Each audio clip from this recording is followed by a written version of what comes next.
మత్తయి సువార్త 5వ అధ్యాయము 7వ వచనం. కనికరములు గలవారు ధన్యులు, వారు కనికరము పొందుదురు. ప్రార్థించుకుందాం. దయానిధి, ప్రేమ స్వరూపుడా, కృప కలిగిన మా దేవా, కనికర సంపన్నుడానికే వందనాలు. ఈ దినం మేమందరము ఈ సిలువ గుడారములో నిన్ను ఆశ్రయించి ఉన్నాము తండ్రి, నీకు వందనాలు.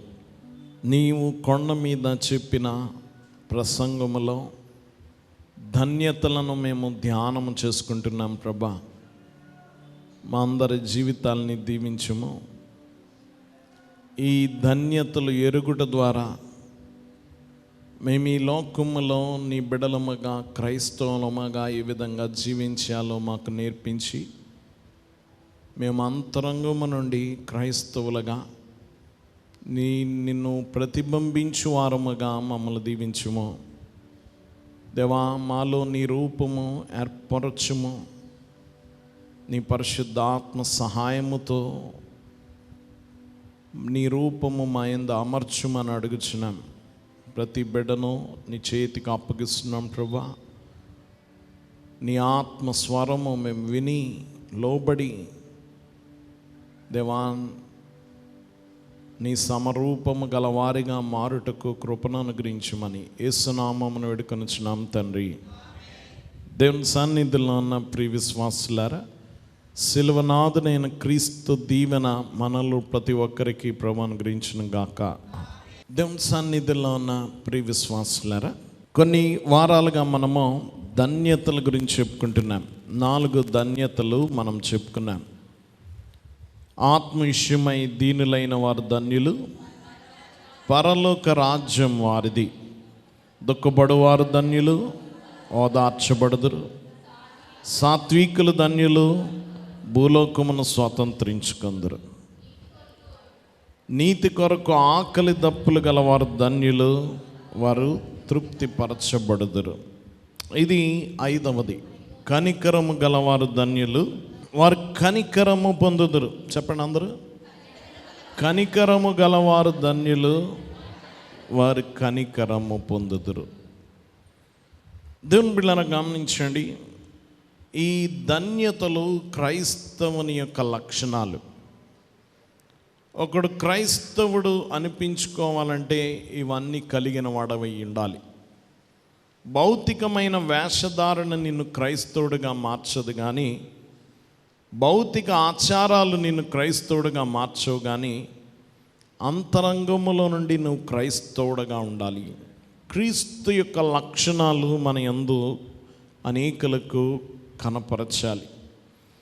గమనించండి, ఈ లక్షణాల్లో ఇది 5వది. కనికరము గలవారు ధన్యులు అంటున్నాడు. ఎవరట? కనికరము.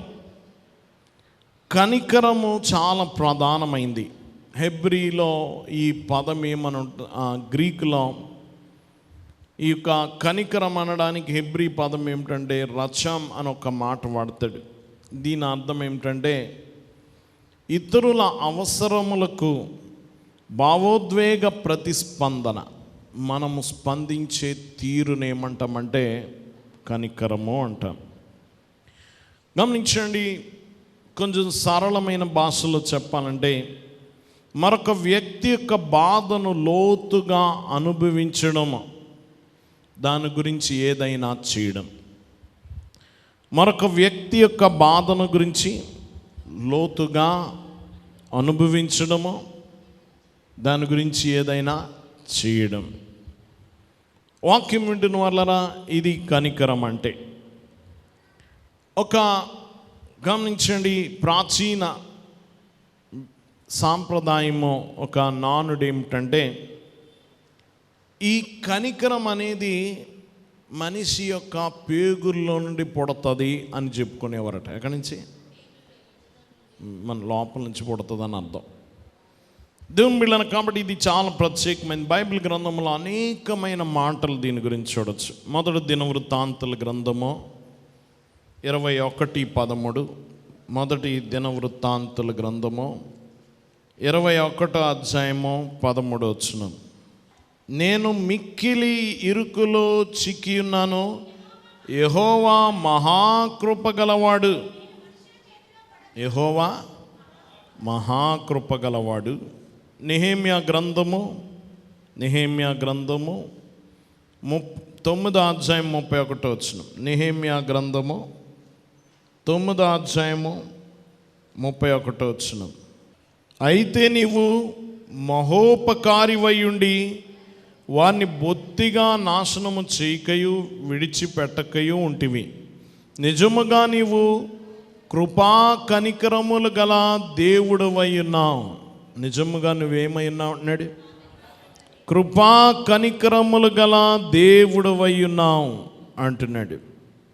దేవుని బిడ్డలను గమనించండి. ఇంకా రోమాపత్రిక 9వ అధ్యాయము 16వ వచనం చదువుకుందాం.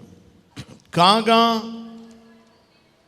పొందగోరి వారి వలనైనను ప్రయాసపడు వాని వలనైనను కాదు కానీ కరుణించు దేవుని వల్లనే అగును. ఏ దేవుడట? ఆయనకేం పేరు పెట్టాడు? కరుణించు దేవుడు. ఎఫెసీ పత్రిక 2వ అధ్యాయము 4వ వచనం. ఎఫెసీ పత్రిక 2వ అధ్యాయము 4వ వచనం. అయినను దేవుడు కరుణా సంపన్నుడయ్యుండి. దేవుడు ఎవరట? కరుణ సంపన్నుడు. ఏ సంపన్నుడు? మనం ఈ లోకంలో సంపన్నుడు అంటే దేంట్లో సంపన్నుడు అని అర్థం? కరుణలోనే, డబ్బుల్లోనే కదా. కానీ దేవుడు ఏ సంపన్నుడట? కరుణా సంపన్నుడయ్యుండి అంటున్నాడు. దేవుని బిడ్డలను గమనించండి. హెబ్రీ పత్రిక 4వ అధ్యాయము 16వ వచనం చూడండి. గనుక మనము కనికరింపబడి సమయోచితమైన సహాయం కొరకు కృప పొందినట్లు ధైర్యముతో కృపాసనమునొద్దకు చేరుదుము. కనికరింపబడి ఏం చేయబడి? కనికరింపబడడానికి ఎక్కడికి వెళ్తున్నామట? కృపాసనము. ఆయన సింహాసనం పేరేంటి? ఇంకో పాత నిబంధనలో చూస్తాం కరుణాపీఠము. ఏం పీఠం? కనికరము కురిపించే పీఠం అన్నమాట. దేవుని బిడ్డనా, కాబట్టి ఇంకా మనం చూడొచ్చు తీతు గ్రంథము 3వ అధ్యాయము 5వ వచనం. తీతుకు రాసిన పత్రిక 3వ అధ్యాయము 5వ వచనం. మనము నీతిని అనుసరించి చేసిన క్రియల మూలముగా కాక తన కనికరము చొప్పుననే పునర్జన్మ సంబంధమైన స్నానము ద్వారాను పరిశుద్ధాత్మ మనకు నూతన స్వభావము కలుగు చేయుట ద్వారాను మనలను రక్షించెను. క్రియల మూలముగా కాదట, తన కనికరము చొప్పుననే మనము రక్షింపబడ్డాం. దేన్ని బట్టి? కనికరము చొప్పుననే అంటున్నాడు. యాకోబు 5వ అధ్యాయము 11వ వచనం. 5:11. సహించిన వారిని ధన్యులను కొనుచున్నాము కదా. మీరు యోబు యొక్క సహనమును గూర్చి వింటిరి. ఆయన ఎంతో జాలియు కనికరము గలవాడని మీరు తెలుసుకొని ఉన్నారు. ఆయన ఎంతో. దేవుని బిడ్డలు గమనించండి. కాబట్టి కనికరము గురించి అనేక వచనాలు బైబిల్లో ఇంకా మనం చూడగలం.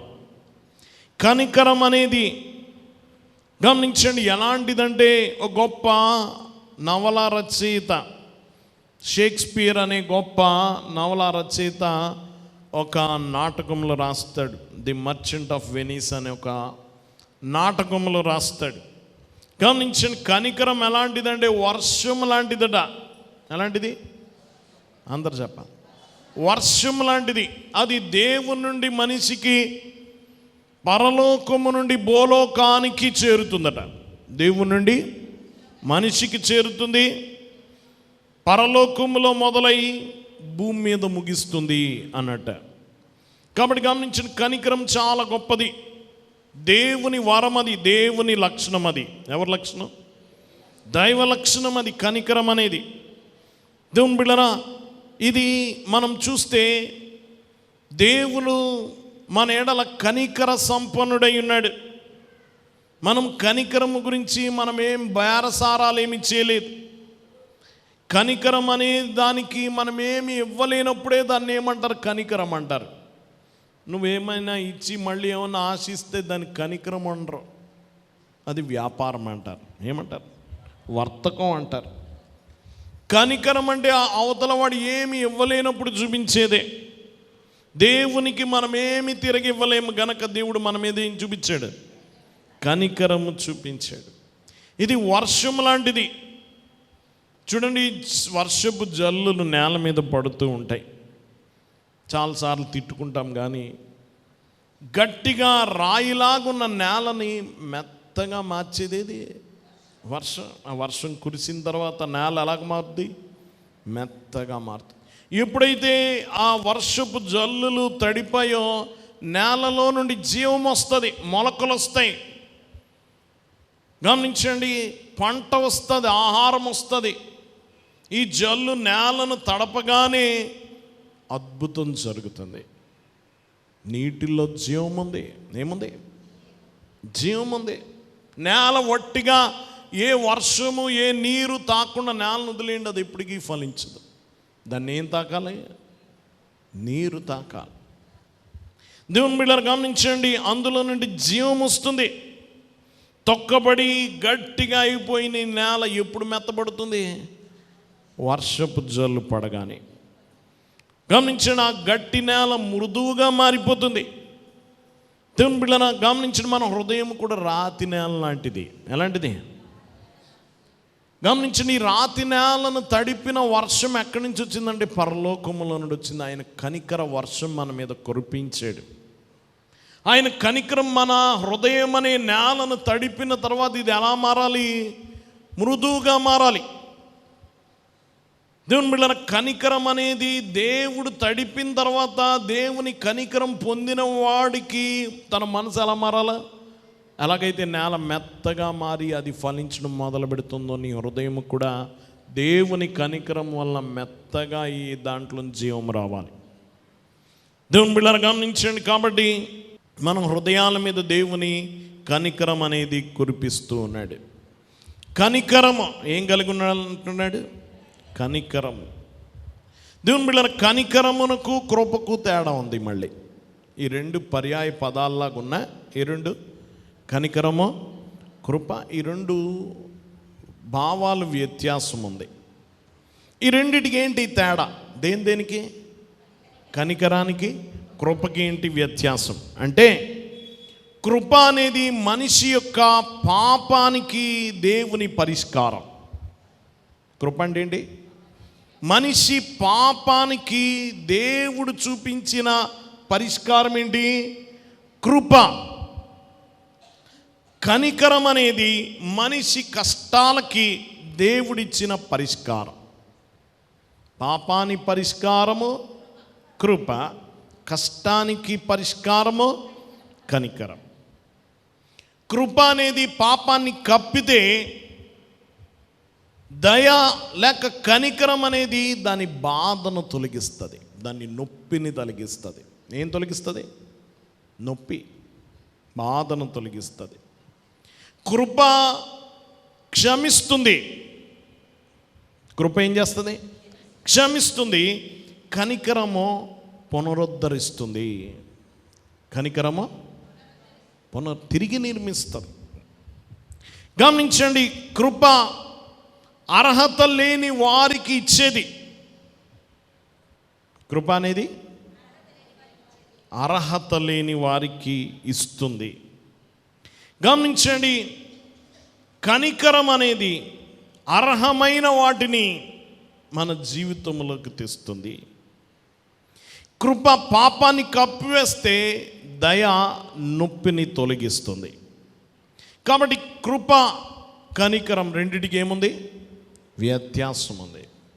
కృపేమో పాపానికి దేవుని పరిష్కారము, కనికరమేమో కష్టాలకి పరిష్కారం. కాబట్టి కృప కనికరం రెండు తేడా. ఇప్పుడు మనం చర్చించుకునే దేని గురించి? అందరు చెప్పాలి. కనికరం. అయితే కనికరం అనేది మూడు అంశాల్లో చెప్పుకోవచ్చు, మూడు విషయాలు. ఒకటి గుర్తింపు. ఎదుటివాడి అవసరాన్ని గుర్తించాలి. కనికరంలో మొదటి దశ ఏంటి? గుర్తింపు.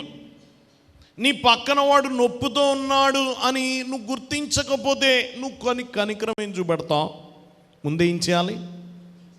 గుర్తించాలి, అవసరత గుర్తించాలి, లోటు గుర్తించాలి. 2 గమనించండి, ప్రేరణ. 2 ఏంటి? ప్రేరణ. గమనించండి, అతని అవసరం నిన్ను కదిలించాలి. నీ హృదయాన్ని ఏం చేయాలి? కదిలించాలి. దేవుని బిడ్డ, నీ హృదయము గమనించండి కదలాలి. కొంతమందిని చూసి మన హృదయం చాలా చలించిపోద్ది, మనం కదిలించబడతాం. గమనించండి, ఇది ప్రేరణ. ఇదేం చేయాలా? ప్రేరణ. 3వది చర్య, పని. ఆ అవసరాన్ని తీర్చడానికి నువ్వు పూనుకోవడం. అవసరాన్ని 1 అవసరాన్ని గుర్తించాలి. 2 అతని అవసరం నీ హృదయాన్ని చలింపచేయాలి. 3 పూనుకోవాలి. అతని అవసరం తీర్చడానికి ఏం చేయాలి? నువ్వు పూనుకోవాలి. కాబట్టి కనికరం అంటే కేవలం అదొక ఫీలింగ్ కాదు, అనుభూతి కాదు, అదొక పని. కొంతమంది చాలా ఎవరైనా గమనించండి, కొంతమందిని చూసి ఎంత చలించిపోయాడండి అంటారు. చలించిపోయి ఏం చేశాడు? వాడిని చూస్తే ప్రాణం నీరైపోతుందండి. నీరైపోయి ఏం చేశా? నీరైపోయింది అంతే. అది కనికరమా? చెప్పాలి. నీ కనికరం అనేది ఒక భావన మాత్రం కాదు, అదొక చర్యగా మారాలి. ఏమవ్వాలి? చర్యగా మారాలి. దీనిలో 1 గుర్తించాలి. కొంతమంది గుర్తించరు, పక్కన బాధపడుతున్నా గుర్తించరు. చాలామంది జీవితాల్లో చూస్తూ ఉంటాం, కొంతమంది కుటుంబాల్లో చూస్తూ ఉంటాం. ఎంతో ఏడుస్తున్న వీళ్ళకి ఏం చలనం ఉండదు. నువ్వు ఏడుస్తున్నావా అని తర్వాత అడుగుతారు. అంటే వీళ్ళు ఎలా బ్రతుకుతున్నారు? స్పృహలో బతకరు చాలామంది. చుట్టూ ఏం జరుగుతుందో గుర్తించరు, ఎవరికి ఏం బాధ ఉన్నా పట్టించుకోరు. దేవుని బిడ్డలు గమనించండి, నువ్వు ముందు గుర్తించాలి. గుర్తించిన కొంతమంది అవును బాధ వచ్చింది, ఏంటి ఎవరికి లేదు అన్నావు అనుకో, నీ హృదయం ఏం కాదల్లా. గమనించండి, నువ్వు ప్రేరేపింపబడాలి. ఏం చేయబడాలి? కదిలింపబడాలి. 3 తీర్చడానికి, అతని అవసరం తీర్చడానికి నువ్వు పూనుకోవాలి. ఏం చేయాలి? పూనుకోవాలి. దేవుని బిడ్డలారా, ఇది గుర్తింపుతో మొదలవుతుంది, ఏదైనా చేయడంతో ముగిస్తుంది. గమనించండి, వాక్యం వింటున్న వారులారా, ఇది కనికరం అంటే. కనికరం అంటే ప్రేమ కార్యరూపము ధరించడం. ప్రేమ కార్యరూపము ధరించడం. గమనించండి, కంటికి కనబడే ప్రేమ అన్నమాట. దేవుని బిడ్డనా, చాలా ప్రేమ ఏం చేయలేదు, అది ప్రేమ ఉన్నట్ట చెప్పాలి. పాపం పక్కన పడిపోయాడు, నిలబడ అయ్యో అంటున్నా, అదేం చేయాలి? అదేం ప్రేమ? ప్రేమ ఉంటే ఏం చేయాలి? సహాయం చేయాలి కదా. క్రియారూపకములో ఉన్న ప్రేమను ఏమంటారంటే కనికరం అంటారు. చెప్పండి ఏంటి కనికరం అంటే? చర్యలో ఉన్న ప్రేమ, క్రియారూపము ధరించిన ప్రేమ. దేవుని బిడ్డలారా గమనించండి, ప్రభు మత్తయి సువార్త 25వ అధ్యాయంలో ఒక ఉపమానం చెప్పాడు. 25వ అధ్యాయంలో గమనించండి, ఆ ఉపమానంలో చివరి వచనాల్లో చూస్తాం. 25వ అధ్యాయంలో 3 ఉపమానాలు చెప్పాడు. 10 మంది కన్యకలు, తలాంతులు, 3వది గొర్రె మేకల ఉపమానం. మీరు ఆ ఉపమానం ఇంటికి వెళ్ళి చదువుకోండి. ఈ ఉపమానంలో దేవుని సింహాసనం ముందు, ఆయన ముందు గొర్రెలు మేకలు కలిసి ఉన్నాయట. గమనించండి, దేవుడు వేరు చేశాడు. గొర్రెలనేమో కుడివైపుకి తెచ్చుకున్నాడు, మేకలనేమో ఎడం వైపుకి తెచ్చాడు. కుడివైపునున్న గొర్రెలను అంటున్నాడు, ఈ గొర్రెలతో మాట్లాడుతున్నారు, గొర్రెల లాంటి ప్రజలు అనమాట. వాళ్ళతో అన్నాడు, ఇదిగో మీరు గొర్రెలు ఎందుకో తెలుసా, మేము ఎందుకు గొర్రెలము ప్రభా అని అడిగితే వారు అన్నారు, మీరు ఎందుకు గొర్రెలు అంటే, నేను ఆకలికొని మీ దగ్గరికి వచ్చాను, నాకు ఆహారం పెట్టారు, దప్పికొని మీ దగ్గరికి వచ్చాను, నీళ్ళు ఇచ్చారు, రోగినైంటే పరామర్శించారు, పరదేశినైంటే చేర్చుకున్నారు, చెరసాల్లో ఉంటే నన్ను పరామర్శించడానికి వచ్చారు అన్నాడు. ప్రభా నువ్వెప్పుడు వచ్చావు, నీకెప్పుడు చేశామంటే, ఈ చిన్నవారిలో ఒకరికి చేస్తే నాకు చేసినట్టు ఈ చిన్నవారిలో ఒకరికి చేయడమో కనికరం కాదా? నీ తీర్పు దేని మీద ఆధారపడి ఉంది ఇప్పుడు చెప్పాలి? దేని మీద ఆధారపడు? కనికరమా అంటే కనికరం చూపిన వాడు గొర్రెగా మారి పరలోకానికి వెళుతున్నాడు, చూపని వాడు అక్కడికి పోతున్నాడు, మేకలుగా గుర్తింపబడి నరకానికి పోతున్నాడు.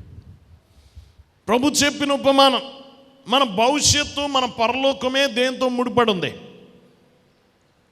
దేంతో ముడిపడి ఉంది? కనికరముతో.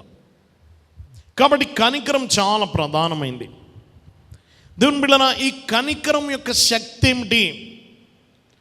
ఒక చిన్న ఉపమానం ప్రభు చెప్పాడు. అక్కడ ప్రభుని అడిగాడు, ప్రభా నేను పరలోకానికి నిత్య జీవం పొందాలంటే ఏం చేయాలి అని అడిగాడు. ప్రభు అన్నాడు, నీ గ్రంథం ఏం చెప్తుందయ్యా అన్నాడు. 2 ఆజ్ఞలు చెప్పాడు. ఒకటి, నీ దేవుడైన యెహోవాను పూర్ణ హృదయంతో ప్రేమించాలి. ఏం చేయాలి? నీ దేవుణ్ణి ప్రేమించాలి. ఎలా ప్రేమించాలంటే పూర్ణ హృదయముతో. నిన్ను వలె నీ పొరుగు వాడిని ప్రేమించాలి. నిన్ను వలె దేవుణ్ణి ప్రేమించాలి అతి శ్రేష్టమైన ప్రేమతో. పొరుగు వాడిని ప్రేమించాలి దేవుని ప్రేమించే ప్రేమతో కాదు. నిన్ను నువ్వు ఎలా ప్రేమిస్తావో అలా ప్రేమించుకో. ఆయన అడిగాడు, ప్రభా నా పొరుగువాడెవడు అని అడిగాడు. నా పొరుగువాడెవడు అంటే అతడు యూదుడు కదా. వీళ్ళెవరు? యూదులు. నా పొరుగువాడెవడు ప్రభా? ప్రతివాడు నా పొరుగువాడైపోతాడా? అందరూ నా పొరుగువాళ్ళేనా అన్నట్టు అడిగాడు అనమాట. నీకు చాలా ఫీలింగ్ అనమాట. కొంతమంది మా ఓళ్ళండి అంటారు. మా ఓళ్ళంటే మన భావన ఏంటి చెప్పాలి? మన కులపోళ్ళను, మన జాతులను ఈ విధంగా కదా. ఇక్కడ ఈయన ఫీలింగ్ అదనమాట. నా పొరుగువాడు అంటే ఎవడు ప్రభా? నువ్వు అందరికీ చెప్పేస్తున్నావు సువార్త, సామరీయులకి చెప్పేస్తున్నావు, ఈ అంటరాని వాళ్ళకి చెప్పేస్తున్నావు, ఈ జబ్బు కలిగిన వాళ్ళకి చెప్పేస్తున్నావు, పాపులకి చెప్పేస్తున్నావు, సొంకర్లకి చెప్తున్నావు. నా పొరుగువాడెవడు? చాలా ఫీలింగ్ అనమాట. అప్పుడు ప్రభు ఒక ఉపమానం చెప్పాడు. మనందరికీ తెలిసిన ఉపమానం, ప్రసిద్ధిగాంచిన ఉపమానం, మంచి సామరీయుడి కథ. ఏం కథ? ఎంతమందికి తెలుసు మంచి సామరీయుడి కథ? మంచిది, అందరికీ తెలుసు. మంచి సామరీయుడి కథ మనందరికీ తెలుసు. మంచి సామరీయుడి కథలో ఒకడు యెరూషలేము నుండి యెరికోకి వెళ్తున్నాడట. ఎక్కడి నుంచి ఎక్కడికి? యెరూషలేము నుండి యెరికోకి. యెరూషలేము కొండ మీద ఉంది, యెరికో లోయలో ఉంది. దానికి దీనికి 22 మైళ్ళు దూరం. 22 మైళ్ళు. పోయిన రోజు మేము బయలుదేరి వెళ్ళాము యెరూషలేము. గమనించండి, 22 మైళ్ళు దూరం. ఈ 22 మైళ్ళ దూరం ఎంత ఎత్తులో నుంచి ఎంత లోతుకు దిగుద్దంటే, గమనించండి, 3500 అడుగుల లోతుకు దిగుద్ది అనమాట. ఒక రకంగా కారు స్టార్ట్ చేయకుండా వెళ్ళిపోవచ్చు యెరూషలేము నుంచి యెరికోకి. గమనించండి, 3500 మైళ్ళు లోతు. అది చాలా భయంకరమైన దారట. దాన్ని రక్తదార అని పిలిచేవారట. కొండలు, గుట్టలు, లోయల గుండా వెళుతుంది కనుక చాలామంది దొంగలు ఉండేవారు అక్కడ. బాటసారులను చంపేసేవారు. ఆ భయంకరమైన దారి గుండా ఒకడు వెళుతుంటే దొంగలు పట్టుకొని అతడి దగ్గర ఉన్నంత దోచుకుని అతన్ని కొట్టి కొర ప్రాణంతో విడిచిపెట్టిపోయారు. ఆ దారిన అతడు చావు బతుకుల మీద మధ్య కొట్లాడుతూ ఉంటే, అతడు కొట్టుకుంటూ ఉంటే ఒక యాజకుడు ఆ దారంట వెళ్ళాడట. ఎవరు? మందిరంలో ఉండే యాజకుడు.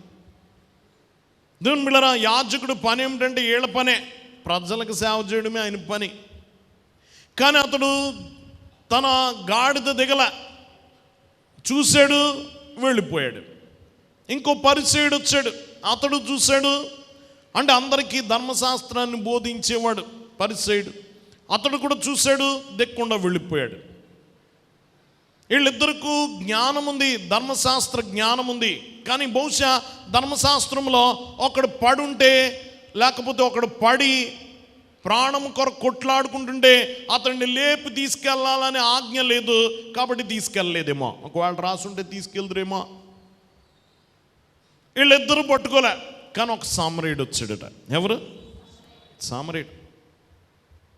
ఈ సామరీయుడు అంటే వీరికి బొత్తిగా అంటరానివాడు అనమాట. సామరీయులను ఎంత దారుణంగా చూస్తారంటే ఇశ్రాయేలీలు, వాళ్ళు రానివ్వరు. వాళ్ళ దేశం గుండా కూడా వెళ్ళరట.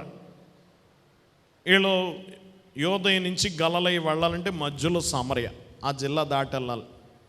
ఈ 3 జిల్లాలు యోదయ, సమరయ, గలలయ. అవి ఎలాంటివి అంటే తూర్పుగోదావరి, పశ్చిమ గోదావరి జిల్లా, కృష్ణా జిల్లాలో ఉంటాయి, లైన్లో ఉంటాయి అన్నమాట. మన జిల్లా సమరయ అనుకుంటే అటుపక్క ఇటుపక్క 2 జిల్లాలు ఉన్నాయి. వీళ్ళు ఈ యూదులు గలలయ వెళ్ళాలంటే సమరయ గుండా వెళ్ళరు, చుట్టూ యోర్దాన్ని దాటి అలాగెళ్తారట. వాళ్ళు ఆ దేశాన్ని కూడా ముట్టుకోరట. గమనించండి, వీళ్ళు ఎంత అంటరాని వారుగా చూస్తారంటే ఈ యొక్క సమరయుల గురించి మాట్లాడటమే కాదు, సమరయులతో మాట్లాడటమే కాదు, సమరయుల గురించి కూడా మాట్లాడరు. ఎంత భయంకరలో చూడండి. ఈ యూదుడితో మాట్లాడుతున్నాడు యేసు ప్రభు. చివరి కథలో ఇప్పుడు నీ పొరుగువాడెవడు అని అడిగాడు చివరికి. ఈ ముగ్గురులో నీ పొరుగువాడెవడంటే సమరయుడే అనాలి కదా, అనలా. ఏమన్నాడు తెలుసా? సహాయం చేసిన వాడే అన్నాడు. ఎవడు? అంతేగాని నోటితోటి ఏం మాట రాలా, ఆ మాట కూడా పలకలేకపోయాడు. అంత అంటనమాట వీళ్ళకి. దేవుని బిడ్డలారా, ఈ సమరయుడు వెళుతున్నాడు, దిగాడు. అతడు చూశాడు, జాలిపడ్డాడు, దిగాడు. అతని దగ్గర ఉన్న నూనె, ద్రాక్ష రసం పోసి కట్టుకట్టాడు, తన వాహనం ఎక్కించుకున్నాడు. పూటకోళ్ళ వాణి ఇంటికి తీసుకెళ్ళాడు. పూటకోళ్ళ వాణి ఇల్లు అంటే ఈ కాలంలో హాస్పిటల్ అనొచ్చు, లాడ్జ్ అనొచ్చు, హోటల్ అనొచ్చు, అన్నీ ఒకటే అనమాట. అక్కడికి తీసుకెళ్ళాడు, అక్కడ చేర్పించాడు, వైద్యం చేయించాడు, దానికి కావాల్సిన సొమ్ము ఇచ్చాడు. ఇంకా కావలిస్తే నేను ఇస్తానని చెప్పి వెళ్ళిపోయాడు. అసలు వీళ్ళని చూడాల్సిన పని లేదు వాళ్ళకి. అసలు వాళ్ళని పురుగుల్లా చూస్తారు వీరు. పడిపోయిన వాడు యూదుడు, పురుగుల్లా చూస్తారు. కానీ అలాంటి వాడికి సహాయం చేశాడు. ఒకవేళ అదే సమరయుడు పడిపోయి ఉంటే, ఈ పడిపోయినోడు నిజంగా ఆ దారిని వెళుతూ ఉంటే అసలు చేయడు, దాటి వెళ్ళిపోతాడు. అలాంటిది ఇతడు సహాయం చేశాడు. దేవుని బిడ్డలారా గమనించండి, వాక్యం వింటున్న వారలారా, ప్రభు అంటున్నాడు ఇప్పుడు నీ పొరుగువాడెవడు? నీ పొరుగువాడెవడు? దేవుని బిడ్డలారా గమనించండి, ఇది చాలా ప్రాముఖ్యమైన విషయం. ఈరోజు మనకు కూడా, ఆ రోజు ఎవరు అనుకోరు కదా, ఆ ముగ్గురు కూడా అనుకుని ఉండరు. ఈరోజు ఒక రోగి కనబడతాడు, వాడికి సహాయం చేద్దామని ఎవడో ముందుకు ఊహించింది కాదు కదా. ఆ సమయానికి ఎవరు తగులుతారు? దేవుని బిడ్డలారా గమనించండి, ఇప్పుడు నీ పొరుగువాడు ఎవడో తెలుసా? నీ దారిలో వెళుతున్నప్పుడు నీ అవసరత పడి నీ సహాయం లేకుండా లేవలేని వాడు ఎవడున్నాడో వాడు నీ పొరుగువాడు. నువ్వు వెతుక్కుంటూ వెళ్ళక్కర్లే. నీ జీవితంలో చాలామంది నీ అక్కరతో ఉన్నవారు చాలామంది ఉంటారు. దేవుని బిడ్డలారా గమనించండి, వాక్యం వింటున్న వారు, ఈరోజు నువ్వు సహాయం చేయగలవా? నువ్వు ఆగి ఎవరికైనా సహాయం చేస్తావా? మనం చాలామంది సహాయం చేయట్లేదు కనుక గత ముఖ్యమంత్రి 108 అనేది పెట్టాడు. అలాగే ఎవడు సహాయం చేయట్లేదు, ఎవడు వెళ్ళి చేర్పించట్లేదని ఏం చేశారంటే 108 అని అంబులెన్స్ పెట్టారు. బాబు కనీసం ఫోన్ చేయండిరా, మేము వచ్చి ఊరికి నేను తీసుకెళ్తాం అని చెప్పి ఏం చేశారు, 108 అని వచ్చి పెట్టారు. అది కూడా దేవుని వాక్యంలో మత్తయి సువార్త 10:8 మనం చూడొచ్చు. అది అందులో నుంచి వచ్చింది. మత్తయి సువార్త 10:8 మనం ఆ మాట చూస్తాం. రోగులను స్వస్థపరచుడి, చనిపోయిన వాడిని లేపుడి, కుష్ఠరోగులను శుద్ధులుగా చేయడి, దయ్యములను వెళ్ళగొట్టుడి, ఉచితముగా పొందిదిరి. 10:8 108 ఇందులో నుంచి వచ్చిందనమాట. రోగులను స్వస్థపరచుడు. ఎందుకు వస్తుంది అంబులెన్స్? స్వస్థపరచడానికి. చచ్చిపోయి ఉంటే ఎవరు తీసుకెళ్తారు? వీళ్ళే తీసుకెళ్తారు. ఉచితముగా పొందిదిరి డబ్బులు ఇవ్వక్కర్లేదు కదా. కాబట్టి ఈ దేవుని వాక్యం యొక్క ప్రేరణ అది కూడా. దేవుని బిడ్డలారా గమనించండి, మంచి సామరీయుడు పని అది కూడా. ఎవరి పని? మంచి సామరీయుడు. దేవుని బిడ్డలారా గమనించండి, ఈ ముగ్గురిలో మంచి అనే పేరు ఎవరికి వచ్చింది? మంచి యాజకుడు అన్నారు ఈ కథలో, మంచి పరిసయ్యుడు అన్నారా, మంచి దొంగ అన్నారా? అందులో 3 రకాల జనాలు ఉన్నారు ఆ కథలో.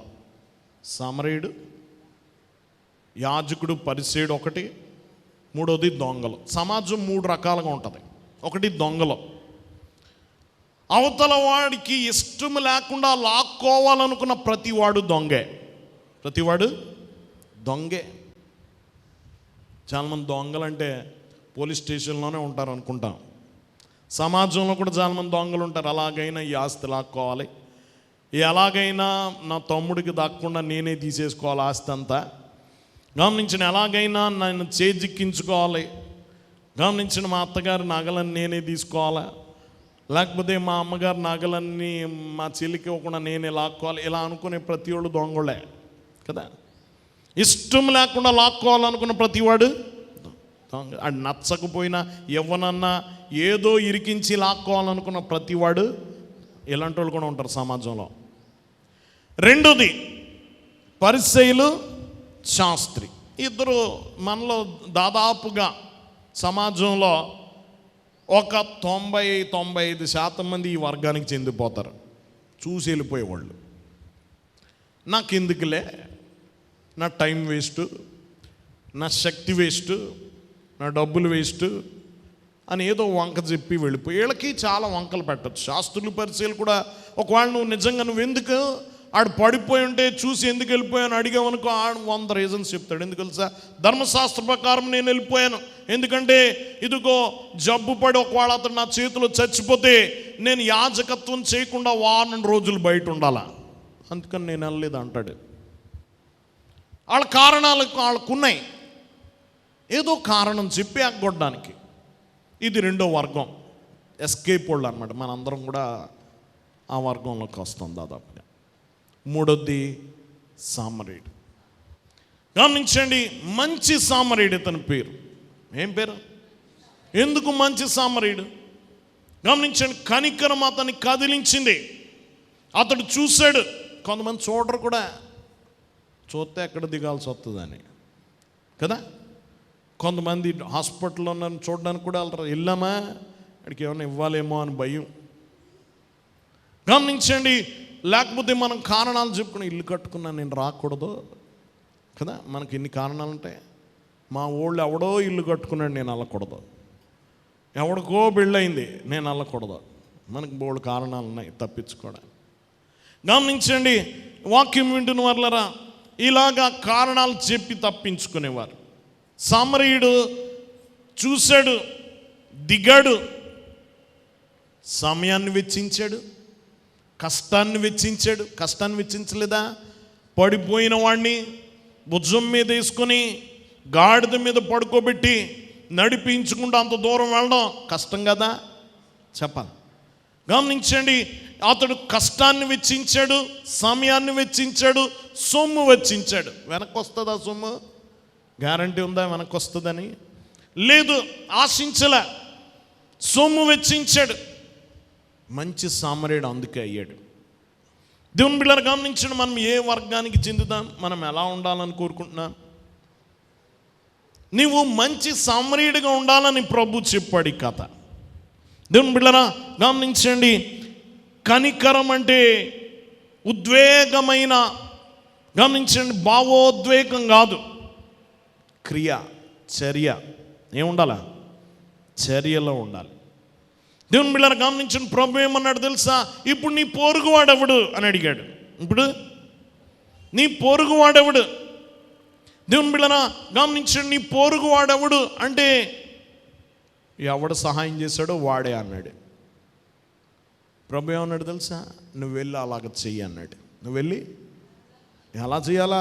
దొంగల్లా చేయాలా? పరిసేడు యాజకుడిలా చేయాలా? ఎలా చేయాలి? సామరీయుడిలాగా చేయి. నువ్వు ఎలా చేయాలంటే సామరీయుడిలాగా చేయాలి. వాక్యం వింటున్న వాళ్ళరా, నీ పొరుగువాడెవడు అంటే నీవు, మన జీవితం, మన దారులు మనకున్నాయి. నా దారి నాకుంది.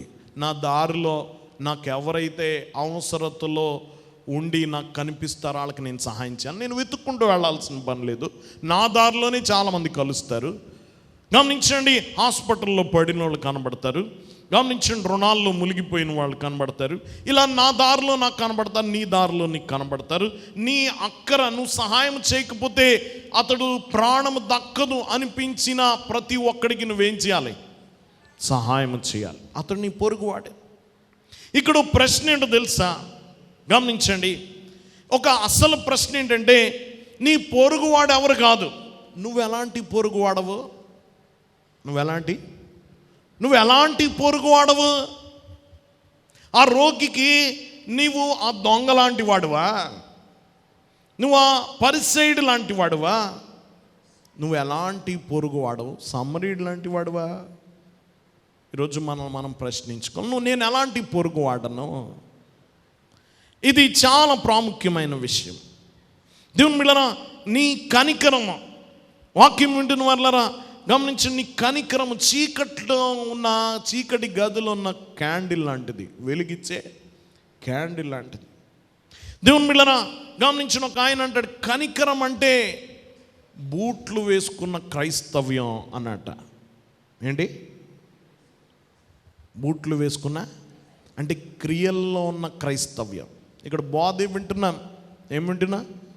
ఇది క్రియల్లో మారిన క్రైస్తవ్యం, చేతల్లో ఉన్న క్రైస్తవ్యం. నీ క్రైస్తవ్యాన్ని దేంట్లో చూపించాలి? ముసుగులోను, బట్టల్లోనూ చూపెడతావా? దేంట్లో చూపెడతా? చేతల్లో, క్రియల్లో. దేవుని మీద వెళ్ళి చేయి అన్నాడు. వెళ్ళి అలా చేయి, అలా ఆదుకో. దేవుని మీద యేసు ప్రభు సంఘమంతటికి చెప్తున్నాడు, అతడికే కాదు మనందరికీ కూడా చెప్తున్నాడు ఈ మాట. ఈ ధన్యత చాలా గొప్పది. గమనించండి, ఈ ధన్యత ప్రత్యేకత ఏంటో తెలుసా? దయతో మొదలవుతుంది, కనికరంతో మొదలవుతుంది, కనికరంతో ముగిస్తుంది. ప్రతి ధన్యత అలా లేదు. ఆత్మ విషయమై దీనులైన వారు ధన్యులు, పరలోక రాజ్యంతో ముగిసింది కదా. దుఃఖపడు వారు ధన్యులు, వారు దుఃఖపడతారని ఇచ్చాడా? ఓదార్చబడతారు. ఇంకా సాత్వికులు ధన్యులు, వారు భూలోకాన్ని స్వతంత్రించుకుంటారు. ఆత్మ విషయమై నీతి కొరకు ఆకలి దప్పులు గల వారు ధన్యులు, వారు గమనించిన తృప్తి పొందుతారు. కానీ ఇది దీనికి ఉన్న భిన్నమైన స్థితి ఏంటంటే, కనికరముతో మొదలైంది, కనికరంతోనే ముగిసింది. కనికరం గలవారు ధన్యులు, వారు ఏం పొందుతారు? కనికరం పొందుతారు. దేవుని బిడ్డలారా, దేవుని కనికరం, వాక్యం వింటున్న వాళ్ళరా గమనించండి, నువ్వు కనికరం చూపించు, నువ్వేం పొందుతా అంటే, నువ్వు కనికరం చూపించకపోతే నువ్వు దేవుడు కనికరించడా? చెప్పాలి. నిజంగా మనం కనికరం చూపబట్టే దేవుడు మన మీద కరుణించాల్సి వస్తే మనలో ఎవడో కరుణింపబడ్డాం కదా. మనం ఎవరో కనికరింపబడం. నువ్వు కనికరము చూపిస్తేనే దేవుడు కనికరించలే. నీ కనికరం మీద ఆయన కనికరం ఆధారపడదు. ఆయన కనికరించాడు గనక నువ్వు కనికరించు అంటున్నాడు. ఎందుకు కనికరించు? నీకు ఇప్పటికే మనం ఏం పొందుకున్నా? దేవుని కనికరముతో నింపబడ్డాము గనక నిన్నేం చేయమన్నాడు? కనికరం చూపించమంటున్నాడు. నువ్వు కనికరం చూపిస్తే నేను చూపిస్తానంట్లే. నువ్వు ఇప్పటికే కనికరం అందుకున్నావు గనక నువ్వేం చేయి? కనికరం చూపించు. కనికరం పొందిన వాడు ఎలా స్పందించాలి? గమనించండి, కనికరం పొందినవాడు కనికరించాలి. యేసుప్రభు ఉపమానం చెప్పాడు. ఒక గొప్ప యజమాని ఉన్నాడు. యజమాని ఒకడికి అప్పు ఇచ్చాడు. వాడు తీర్చలేకపోయాడు. ఏం చేయలేకపోయాడు? తీర్చలేకపోయాడు. ఆ యజమాని కనికరపడి, అయ్యో వీడు తీర్చలేకపోతున్నాడు అని చెప్పి అతని అప్పు మాఫీ చేశాడట. ఇప్పుడు ఇతడు అప్పు మాఫీ అయిపోయింది. ఈ దాసుడు ఇంకొకడికి అప్పు ఇచ్చాడట. ఆ అప్పు ఇచ్చిన వాడు ఆ అప్పు ఇచ్చిన వాడిని పీడిస్తున్నాడట. నా డబ్బు నాకు ఇవ్వాల్సిందే అని మేడ మీద కూర్చున్నాడు. ఇది క్షమించిన యజమానికి తెలిసింది. అతడు వచ్చన్నాడు, పోయి నేను నిన్ను క్షమించాను కదా, నువ్వు కూడా క్షమించాలి కదా, నువ్వు క్షమించలేదు గనక ఇప్పుడు మాఫీ చేసింది కూడా కట్టమన్నాడు. ఏం పోగొట్టుకున్నాడు? కనికరం పోగొట్టుకున్నాడు. కనికరించలేదు కనుక. అంతకుముందు కనికరం పొందుకున్నాడు. ఇతడు కనికరిస్తాడని కనికరం చూపించలే, స్వతహాగా కనికరం చూపించాడు. కానీ ఇతడు కనికరం చూపకపోవడం ద్వారా ఇతడు పొందుకున్నది కూడా పోగొట్టుకున్నాడు. కాబట్టి మనందరము కూడా దేవుని చేత దయ పొందిన వారము, కనికరింపబడిన వారం కనుక మనం స్పందించే విధానం ఎలా ఉండాలంటే కనికరంతోటే స్పందించాలి. దేవుని బిడ్డలను గమనించండి, వాక్యం వింటున్న వాళ్ళ దేవుడు మనల్ని క్షమించాడు. అతి గొప్ప కనికరము. దేవుని బిడ్డలను గమనించండి, ఒకవేళ ఆయన క్షమించకపోతే నీవు పరలోకం వైపు చూడడానికి కూడా నువ్వు హక్కుదారుడు కాదు. వాక్యం వింటున్న వాళ్ళరా గమనించండి, ఈరోజు ప్రతి దినము మన మీద కనికరం దేవుడు కురిపిస్తున్నాడు వర్షంలాగా. చూడండి, ఈరోజు వర్షం కురిసింది, నేల మెత్తబడ్డది, 2 రోజులు కురవలేదు, మళ్ళీ ఏమైపోద్ది? బిగుసిపోద్ది మట్టి, మళ్ళీ కురవాలా? యేసు ప్రభు ఒక్కసారి కనికరం చూపెడితే సార్ మన జీవితకాలం అంతా ఏం కురిపించాలి మన మీద? ఎప్పటికప్పుడు కనికరం కురిపిస్తూనే ఉన్నాడు. నువ్వు ఎంత ఎక్కువ పొందుకుంటావు అంత ఎక్కువ ఇవ్వాలా, అంత ఎక్కువ ఇవ్వాలి. గమనించండి, దేవుణ్ణి ఆశీర్వదించు కొలది కూడా ఇంకెక్కువ ఇవ్వాలి. ఒక ఆయన అంటాడు, when God raised you, do not raise your standard of living but raise your standard of giving అని. దేవుడు నిన్ను హెచ్చించినప్పుడట నువ్వు జీవించే విధానంలో తేడా రాకూడదట, నువ్వు ఇచ్చే విధానంలో తేడా రావాలి. ఎందులో తేడా రావాలా? దేవుడు నన్ను 10 రూపాయలప్పుడు దేవుడు నన్ను దీవించి 100 రూపాయలకి తీసుకొచ్చాడు కనుక గమనించండి, నేను 100 రూపాయల్లో ఉన్నప్పుడు నేను పెద్ద ఇంట్లో ఉండాలి, నేను 100 రూపాయలు నేను దీవింపబడ్డాను కనుక పెద్ద కారులో వెళ్ళాలని కాదు. నువ్వు అలాగే బ్రతుకు, కానీ ఇవ్వడంలో పెరగాలి. ఎందులో పెరగాల? ఇవ్వడంలో పెరగాలి. దేవుడు చెప్తున్న మాట అదే. గమనించండి, నువ్వు కనికరింపబడ్డావు కనుక దేవుడు ఇంకా దీవించే కొలది ఇంకా ఇవ్వు, కానీ నీ స్థాయిని పెంచుకోక. ఇంకా ఒకడు ప్రభుకు ఉపమానం కూడా చెప్పాడు. ఒకడు గమనించిన, అతని ఆస్తి బాగా పెరిగిందట, అతడి పంట బాగా పండిందట. ఎలా పెరిగింది? శ్రద్ధగా నాలందరూ కూడా గమనించండి, అతని ఆస్తి, అతని పంట బాగా పండిందట. ఎంత పండిందంటే అతడు ఎంత పంట వస్తుంది అనుకుంటుందో అంత ఆ యొక్క కొట్లు కట్టుకున్నాడు, గోడౌన్స్. అవి సరిపోనంతగా పండిపోయిందట. ఎంత పండింది? ఆ కొట్లు సరిపోనంత పండిందట. అతడు అనుకున్నాడట, సార్ నా పంట బాగా పండింది, ఇప్పుడు నా కొట్లు విప్పుకుంటాను, వాటి నిండా నింపుకుంటాను, నా ప్రాణంతో అంటున్నాడు, తన ప్రాణంతో, నా ప్రాణమా తినుము తాగుము సుఖించుమో, విస్తార దినములకు సరిపడా ఆహారం నీకుంది అనుకుంటున్నాడట. ప్రభు ఏమన్నాడు తెలుసా? వెర్రివాడ, ఈ రాత్రి ప్రాణం అడిగితే నువ్వు సంపాదించినవన్నీ ఎవరు అవుతాయన్నాడు. పంట బాగా పండింది కదా, ఏం చేయాలంటే ఈయన కొట్లిప్పి పెద్దవి చేసుకొని దాన్ని నిండా నింపుకుంటాడట. దేవుని బిడ్డలారా, ఒక్కని గమనించండి, అతడు ఆహారం బట్టి అతడు ఇంకా ఎక్కువ కాలం బ్రతుకుతాడా? ఈరోజు మనకు ఆహారం తక్కువే చచ్చిపోతున్నామా? నీకు ఒక 500 ఏళ్ళకి సరిపడా రైస్ ఉంటే మాత్రం 500 ఏళ్ళు బతుకుతావా? గమనించండి, వాక్యం వింటున్నావు. అతను అనుకున్నాడు, నేను ఇంకా సుఖపడతాను, సంతోషిస్తాను అంటున్నాడు, నా కొట్లు విప్పి పెద్దవి చేసుకుంటాను అంటున్నాడు. ఈరోజు చాలామంది అలాగా పెద్దవి చేసుకునేవాడిని చూసి దేవుడు, లోకం అందరూ ఏమంటారు తెలుసా? చాలా తెలివైనడండి, ఎక్కడి నుంచి ఎక్కడికి వెళ్ళిపోయాడు, పెద్ద ఇల్లు కట్టుకున్నాడు, పొలాలు బాగా సంపాదించుకున్నాడు, చాలా తెలివైనడు అంటారు. కానీ దేవుడు అలా అనలే. ఏమన్నాడు? వెర్రివాడా, తెలివి తక్కువ వాడా అని అర్థం. వెర్రివాడంటే తెలివి తక్కువ. అయ్యో, లోకం అందరూ ఏమన్నారు? తెలివైన వాడు.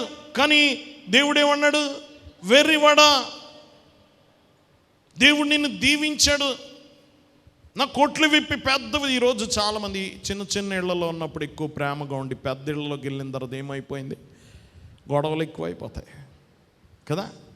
చక్కగా సైకిల్ మీద వెళ్ళినప్పుడు హ్యాపీగా ఉంది, కార్లో వెళ్ళేటప్పుడు గొడవలు ఎక్కువైపోయినాయి, సుఖం కంటే కష్టం ఎక్కువైపోయింది. అప్పుడున్న ప్రశాంతత ఇప్పుడు లేదు. దేవుని బిడ్డలు గమనించండి, కొన్నిసార్లు మనం కూడా కొట్లు విప్పి పెద్దవి చేసుకోవాలనుకున్నప్పుడల్లా దేవుడు చూసి వెర్రివాడా అంటాడు. దేవుడు ఎందుకు ఇచ్చాడు తెలుసా? నీ గిన్నె నిండి పొరలాలని. ఎందుకు ఇచ్చాడు? చాలాసార్లు మనం చెప్పుకున్నాం, దేవుడు నిన్ను దీవించినప్పుడు చిన్న గిన్నెతోటి వచ్చావు, దేవుడు గిన్నె నింపుతున్నాడు. ప్రభా చాలు ప్రభా, ఈ గిన్నె నిండితే చాలని వచ్చావు. ఆ గిన్నె తీసి పెద్ద గిన్నె ఇట్టావు, నాకు ఇది సరిపోదు ప్రభా. ఆ గిన్నె నింపుతున్నాడు, ఇంకా ఆపద పెట్టావు, గంగాళం పెట్టు, ఎప్పుడు నిండాలా? నింపుతానే ఉన్నాడు. ఇంకా నీది నీకే సరిపోవట్లేదు. ఎందుకు? చిన్న గ్లాస్ అయితే ఎప్పుడో నిండిపోనా, ఎంత పెట్టా కదా, 1000 లీటర్ల ట్యాంక్లాగా ఇట్టావు, అక్కడ ఎప్పటికి నిండాలా? దేవుని బిడ్డలు గమనించండి, మనం కుదించుకోవట్లే, మనకి ఎంత అవసరమో అంతే సరిపోద్ది. దేవుని బిడ్డలు గమనించండి, వాక్యం వింటున్న వాళ్ళరా, నీ గిన్నె నిండి పొరలాలి, కనికరం పొరలాలి. ఏమవ్వాలి? మనం ఎంత దేవుడు దీవించినా మనకు మనమే పెట్టుకుంటున్నాం. ఎదుటి వాడికి చూడండి, లోకంలో అంటారు ఎంగిల చేత్తో కాకిని తోళ్ళ అంటారు. చాలామంది అంటారు కానీ చేసే పని అదే. ఏంటది? అస్సలు విధిల్చరా. గమనించండి, వాక్యం వింటున్న వాళ్ళు ఇక్కడ అంటున్నాడు, కనికరము చూపువారు ధన్యులు, కనికరపడువారు ధన్యులు. ఎవరు ధన్యులు? బెగబట్టేవాళ్ళు ధన్యులు కాదు, స్వార్థానికి వాడుకునేవాళ్ళు ధన్యులు కాదు, కనికరపడేవారు ధన్యులు. వారు ఏం చేయబడతారట? గమనించండి, కనికరింపబడతారు. వాక్యం వింటున్న వాళ్ళరా, ఇది చాలా గొప్పది. వాక్యం వింటున్న వాళ్ళరా, బైబిల్ ఇలాంటి మాటలు మనం చూడొచ్చు చాలా. క్షమించుడి, మీకు క్షమింపబడిన, మీరు క్షమించిన ప్రకారం మన అపరాధములు క్షమింపబడిన. ఇయుడి, మీకు ఇవ్వబడిన అన్నాడు. మీరు మనుషులు మీకు ఏది చేయాలనుకున్నారో అది చేయడి అన్నాడు. దేవుని బిడ్డలారా గమనించిన, మనం ఇతరులకు దయ ఎలా చూపించగలమో తెలుసా? ఆయన దయతో నింపబడినప్పుడు. ఆయన మనల్ని దేంతో నింపుతున్నాడు? దయతో నింపుతున్నాడు. దేవుని బిడ్డలారా గమనించండి, ఇది చాలా ప్రాముఖ్యమైంది. మనము దయతో నింపబడ్డాం గనక దయ చూపెడుతున్నాం. ఎందుకు? దయతో నిండి ఉన్నాం గనక ఇతరుల మీద దయ చూపెడుతున్నాం. దేవుని బిడ్డలారా గమనించండి, నీకు మొదట్లో దేవుడు దయ చూపించాడు, కొంత ఇచ్చావు. ఇంకా ఎక్కువ చూపించినప్పుడు ఇంకా ఎక్కువ ఇవి. దేవుని బిడ్డలారా గమనించండి, దేవుడు ఇచ్చే కొలది ఇవి. ఒక భక్తుడు ఇలా అంటాడు, ఏమనంటే, కనికరం అనేది దేవుడు మానవునికి నిర్మించిన ఒక వంతెన లాంటిదట. ఎవరి నుంచి ఎవరికి వచ్చిన వంతెన? నీకు ఏది రావాలన్నా ఆ వంతెన మీద నుంచే రావాలి. దేవుడు దయగలిగిన వాడు గనక నీకు పాపక్షమాపణ ఇచ్చాడు. దేవుడు దయగలిగిన వాడు గనక నీ ప్రార్థన వింటున్నాడు. దేవుడు దయగలిగిన వాడు గనక ఈ దయ అనే వంతెన మీద నుంచి, దేవుని దగ్గర నుంచి అన్నీ వస్తాయి మనకి. ఇప్పుడు దేవుని నుంచి నీకున్న వంతెన దయ, ఇప్పుడు నీ నుంచి ఇతర మనుషులకు కూడా ఈ వంతెనలు నువ్వు వేయాలి. ఏ వంతెన వేయాలి చెప్పాలి? ఏ వంతెన? దయ. నీ నుంచి ఇతరులకు వెళ్ళాలి. దేవుని బిడ్డలారా గమనించండి, ఈ వంతెన ఇతర మనుషులతో నువ్వు నిర్మించుకోవాలి. దేవుని వాక్యం వింటున్న వాళ్ళరా, ఇంకొక ప్రాముఖ్యమైన విషయం ఏమిటంటే, దేవుడు ఇక్కడ ఒక మాట చెప్తున్నాడు, కనికరము చూపువారు ధన్యులు, వారు కనికరం పొందుతారంటే, నువ్వు ఇప్పుడు కనికరం ఏవి ఈ భూమి మీద నీకు కనికరం వస్తుందని కాదు. దేవుని బిడ్డలారా, ఒకవేళ ఈ ప్రపంచం చాలా నీతిగా, చాలా గమనించండి అనుకూలంగా ఉన్న ప్రపంచం అయితే నువ్వు దయ చూపెడితే నీకు కూడా ఏమొస్తుంది? దయ వస్తుంది. కానీ ఈ ప్రపంచం అలాంటిది కాదు. ఇది స్వార్థపూరితమైన ప్రపంచం. ఎలాంటి ప్రపంచం? స్వార్థపూరితమైన ప్రపంచం. గమనించిన, పతనమైన ప్రపంచం, పడిపోతున్న ప్రపంచం, విలువలు పడిపోతున్నాయి, పాడైపోతున్న ప్రపంచం ఇది. ఇక్కడ ఎవడైనా కనికరం చూపెడితే అని మంచిగా అర్థం చేసుకోరు. బలహీనత అనుకుంటారు. ఏది మన కనికరాన్ని ఏమంటారు? చేతగానితనం అనుకుంటారు. వీడికి ఎక్కువైనవి అనుకుంటారు. అంతేగాని దాన్ని అర్థం చేసుకోరు. ఎక్కువైన వాడు ప్రతి వాడు ఇస్తున్నాడా? గమనించండి, ఈ లోకం అర్థం చేసుకోదు. నీ కనికరాన్ని బలహీనత అనుకుంటుంది, నీ దయను మూర్ఖత్వం అనుకుంటుంది. దేవుని బిడ్డలారా గమనించండి, వాక్యం వింటున్న వాళ్ళరా, నువ్వు మంచికి వెళితే చెడు ఎదురొస్తుంది. వాళ్ళు ఏం మంచిగా తీసుకోరు. నువ్వు చేసిన మంచి కార్యాన్ని ఎలా తీసుకోరు? మంచిగా తీసుకోరు. దేవుని బిడ్డలారా, నువ్వు ఆశ్చర్యపోకు. ఎందుకంటే ఈ ప్రపంచం అలాంటిది. ప్రపంచం, దేవుని బిడ్డలారా గమనించండి, వాక్యం వింటున్న ప్రపంచం అలాంటిది. నువ్వు కృప కనికరించి ప్రపంచాన్ని మార్చలేవు. నువ్వు మార్చడం కోసం కాదు, నువ్వు దయ చూపెడుతుంది ఈ లోకాన్ని మార్చేయడానికి కాదు. దేవుని బిడ్డలారా, ఈ లోకము దిగజారిపోతున్న ప్రపంచం. మరి అలాంటప్పుడు ఎందుకు చేయాలండి వీళ్ళకి? ఇలాంటి స్వార్థపూరితమైన వాళ్ళకి ఎందుకు ఇవ్వాలండి అంటారేమో. దేవుని బిడ్డలారా, యేసు ప్రభు శిలువ మీద ఆయన చంపుతున్న వాడిని ఏం చేశాడు? క్షమించాడు. తండ్రి, వీరేమి చేస్తున్నారు, వీరెరగరు గనక క్షమించమన్నాడు. పోనీ క్షమించాడని వదిలేశారు ఆయన్ని? చంపేశారు ఆయన్ని. ఏం చేశారు? చంపారు. అయ్యో, క్షమించినందుకు తిరిగి ఏమొచ్చింది ఆయనకి? మరణమే వచ్చింది. ఆయన్ను వెంబడించే వారికి కూడా అదే వస్తుంది. మనం దానికి సిద్ధపడే సహాయం చేయాలి. మనకేం మంచి ఏమి రాదు. నువ్వు దయ చూపించావు కనుక అందరూ గొప్పగా చెప్పుకుంటారు అనుకో, అందరు తిట్టుకుంటారు, చాలామంది తప్పు పడతారు, అపార్థం చేసుకుంటారు, లేనిపోని నిందలు అబాండాలు వేస్తారు నీ మీద. కానీ నువ్వు చెయ్యి, ఎందుకంటే యేసు చేశాడు గనక, ఆయన అడుగు జాడల్లో నడవాలి గనక నువ్వు అలా చేయాల్సిందే. దేవుని బిడ్డలారా గమనించండి, వాక్యం వింటున్న వాళ్ళరా, యేసుని మనం ప్రతిబింబించాలి. యేసులాగా ఉండడానికి మనం కనికరపడాల్సిందే. దేవుని బిడ్డలారా గమనించండి, వాక్యం వింటున్న వాళ్ళరా, ఇది చాలా ప్రాముఖ్యమైన సత్యం. కానీ కనికరపడువారు ధన్యులు వారు. ఎక్కడ కనికరింపబడతాం? ఇక్కడ కనికరం కాదు, అక్కడ ఎక్కడొస్తుంది? గమనించండి, నువ్వు ఇక్కడ విత్తు, అక్కడ కోసుకో. ఇక్కడ విత్తు, అక్కడ కోసుకో. ఇక్కడ కోపడి చన్నీళ్ళు ఇవ్వు, అక్కడ జీవజల నది తాగు. ఇక్కడ ఎంత ఇవి? కోపడి చన్నీళ్ళు ఇవి, అక్కడ యుగయుగాలు జీవజల నది తాగు. ఇంత బంగారం అమ్మేసి సహాయం చే. బంగారపు వీధుల్లో నడు. ఏ వీధుల్లో? ఎంత బంగారం అమ్మేస్తామా కొనుక్కుంటామా? అయ్యగారు బంగారం కొనుక్కున్నామండి అని వస్తారు, కానీ ఇతరులకు సహాయం చేయడానికి బ్యాంకులో పెట్టుకుంటామన్నా ఇవ్వం కదా. దేవుని బిడ్డలారా గమనించండి, వాక్యం వింటున్న వాళ్ళరా, నువ్వు కొంచెం వదులుకో, అక్కడ ఇంకా ఎక్కువ పొందుకో. నువ్వు కొలవలేనంత ఇస్తాడు దేవుడు. నువ్వు విత్తిన దానికి కోసేదానికి సంబంధం ఉండదు. యుగయుగాలు కోసుకుంటావు ఈ ఫలం. ఎంత? యుగయుగాలు. దేవుని బిడ్డలారా గమనించండి, వాక్యం వింటున్న వాళ్ళరా, ఇది చాలా ప్రాముఖ్యమైంది. కానీ ఇక్కడ ఇవ్వకపోతే అక్కడ పొందలేవు తెలుసా. ఇక్కడ ఇవ్వకపోతే నీ ప్రశంసలైన ప్రతిఫలాలైనా పరలోకములోనే వస్తాయి. ఎక్కడొస్తాయి? పరలోకములో.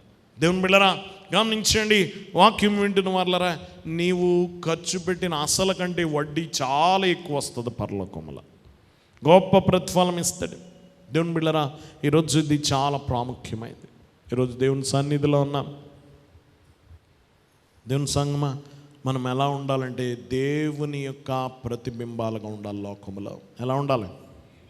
దేవుని యొక్క ప్రతిబింబాలు. దేవుడు నిన్ను నన్ను అలా ఉండమని కోరుతున్నాడు. దేవుని బిడ్డలారా, ఈ లోకంలో దేవుని కొరకు నువ్వు నిలబడాలి. దేవుని లాగుండాలి, యేసులాగుండాలి. చాలా సందర్భాల్లో యేసును గుర్చిన సువార్తలో చూస్తాం, ఆయన కనికరపడి చేయి చాచి ఆ కుష్టు వ్యాధిగ్రస్తుని ముట్టుకున్నాడు. ఆయన కనికరపడి బాగు చేశాడు. ఆయన కనికరపడి సహాయం చేశాడు. చాలా సందర్భాల్లో నువ్వు కనికరపడి ఏం చేసావు? అయ్యయ్యో అన్నా. కనికరపడి ఏమన్నా? ఏం ఉపయోగం? గమనించండి, నువ్వు కనికరపడి ఏం చేస్తావు? యేసులాగుండు. యేసు సహాయం చేశాడు. ఈ లోకంలో చాలామంది, ప్రపంచంలో ఎందరో క్రైస్తవ మిషనరీలు వారి కనికరంతో సహాయం చేశారు. ఈరోజు ఈ చాలామంది మత ఛాందస్వాదులు గమనించండి, వారు చేసిన సేవల మీద రకరకాలుగా మాట్లాడుతూ ఉంటారు. వీళ్ళ మతాన్ని మార్చేయడానికి గమనించండి, వీళ్ళందరూ విద్యాలయాలు కానీ, వైద్యశాలలు కానీ, హాస్పిటల్స్ కానీ, గమనించండి అనాథ శరణాలయాలు కానీ, ఇలాంటివి చాలా వారు ఎందుకు చేశారంటే మతాన్ని మార్చేయడానికి. ఆఖరికి మదర్ తెరీసా మీద కూడా మాట్లాడేవాళ్ళు చాలామంది ఉన్నారు. కనికరపడి చేశారు వాళ్ళు. యేసు నేర్పించాడు ఆ కనికరం. ఎవరి నుంచి వచ్చింది? యేసులాగున్నారు వారందరూ. క్రైస్తవ మిషనరీలు, మదర్ తెరీసా మొదలైన వారు క్రీస్తుని ప్రతిబింబించారు సమాజంలో, క్రీస్తుని చూపించారు. క్రీస్తు కనికరపడే రీతిగా వారు కనికరపడ్డారు, ప్రభువుని మహిమపరిచారు, ప్రభుని చూపించారు చాలామందికి. అందుకని మతం మార్చేయడానికి కాదు. దేవుని బిడ్డలారా గమనించండి, ఎవరైతే అంటరాని వారిని, విడనాడిన వారిని తోలనాడి నువ్వు గెంటి వేసావో, ఆ గెంటి వేసిన వారిని లేపడం కూడా వారికి నచ్చట్లే. ఎవరికి నచ్చట్లే? ఈ మత ఛాందస్వాదులు. కానీ మనం మన పని చేసుకుంటూ వెళ్ళడమే. మన మీద రకరకాల అభాండాలు వేస్తారు. తన జీవితకాలం అంతా కుష్టు వ్యాధిగ్రస్తులు, రోగుల మధ్య సేవ చేసిన మదర్ తెరీసానే ఏం చేసుకుంటారు? అపార్థం చేసుకుంటారు. సమాజం అలాంటిది. కానీ ఇలాంటివి వస్తాయని ఆవిడికి తెలుసు. కానీ ఆవిడ యేసు యొక్క అడుగు జాడల్లో నడిచింది, యేసులాగా సమాజంలో బతికింది కనుక యేసుని చూపించింది కనికరము ద్వారా. నువ్వు నేను ఉండద్దా? ఎంతసేపు క్రైస్తవులం అని బయటకు అనుకోవడమైనా లోపల కూడా ఉంటుందా? లోపల కూడా నువ్వు క్రైస్తవుడువేనా? నువ్వు వినడమే కానీ చేయడం ఉంటుందా?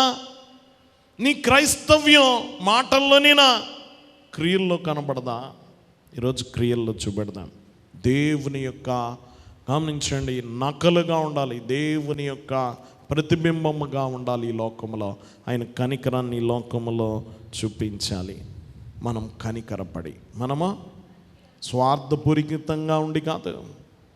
దేవుని బిడ్డ రాయి గారు అన్నారు, నీ ధనము నీదే కాదు, నేను గని దేహి అను వారిది. నీకు దేవుడు అంత ఇచ్చాడంటే దేవుడు ఆశీర్వదించాడని చెప్పుకుంటా, ఆశీర్వదించిన సొమ్ము ఏం చేసావు? దేవుని బిడ్డరా, నువ్వు అనేకులకు సహాయం చేయాలి, అనేకులకు ఆదుకోవాలి. నీ దారిలో వచ్చేవాడికే, నీ దారిలో తగలలేదు. ఇప్పుడు ఎన్నిసార్లు దాటి వచ్చేసామో, శాస్త్రుడు యాజకుడిలాగా పరిసైడ్లాగా ఎన్నిసార్లు దాటి వెళ్ళిపోతాను. నా దగ్గర లేవండి, నేను మొన్న ఇది పెళ్లి చేశానండి, మొన్న ఇది చేశానండి, ఉంచుకొని కూడా చాలాసార్లు మనము తల తిప్పుకొని వెళ్ళిపోయిన రోజులు చాలా ఉన్నాయి. జాగ్రత్త. నువ్వు కనికరం కలిగిన వాడిగా ఉండాలని కోరుకుంటున్నాడు, మంచి సామరీయుడిగా ఉండాలని కోరుకుంటున్నాడు యేసుప్రభు. నువ్వు అలా ఉండాలి, క్రీస్తుని ప్రతిబింబించాలి. మన యేసు మంచి సామరీయుడు.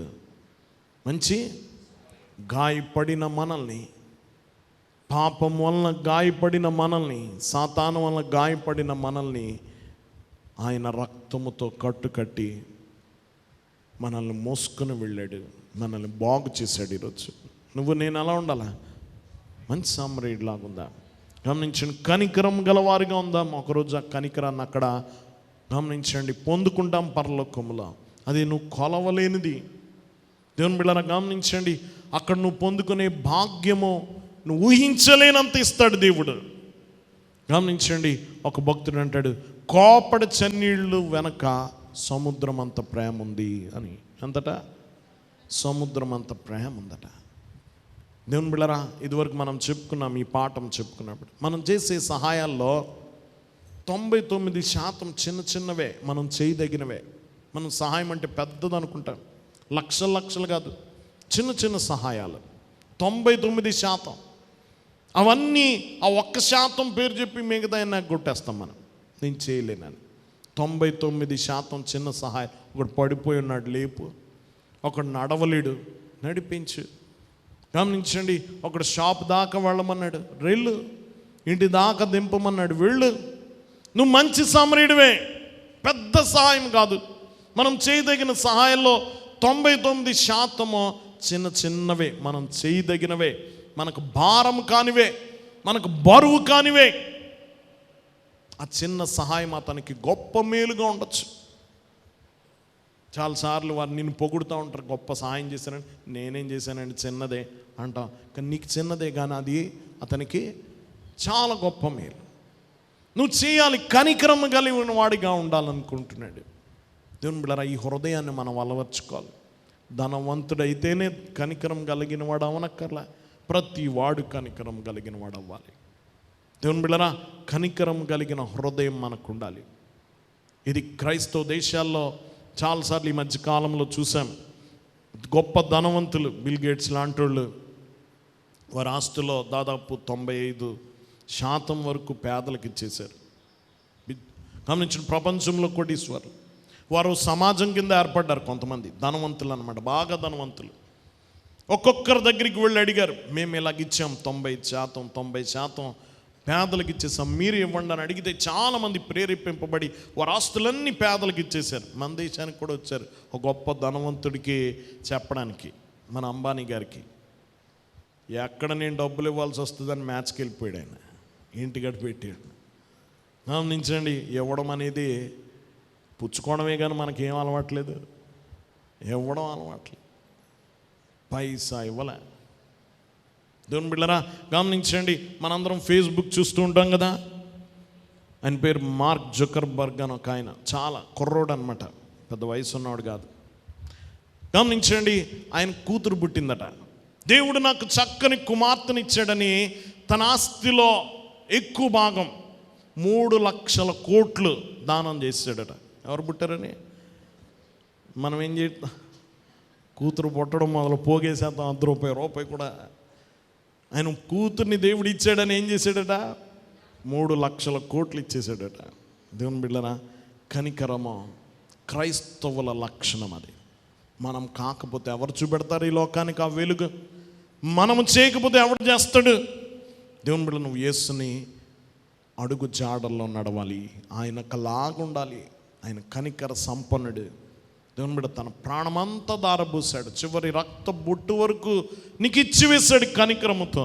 నువ్వు కూడా అలాగుండు, నువ్వు కనికరింపబడతావు పరలోకములో. అలాంటి ధన్యత ప్రభు మనెల్లరికి అనుగ్రహించును గాక.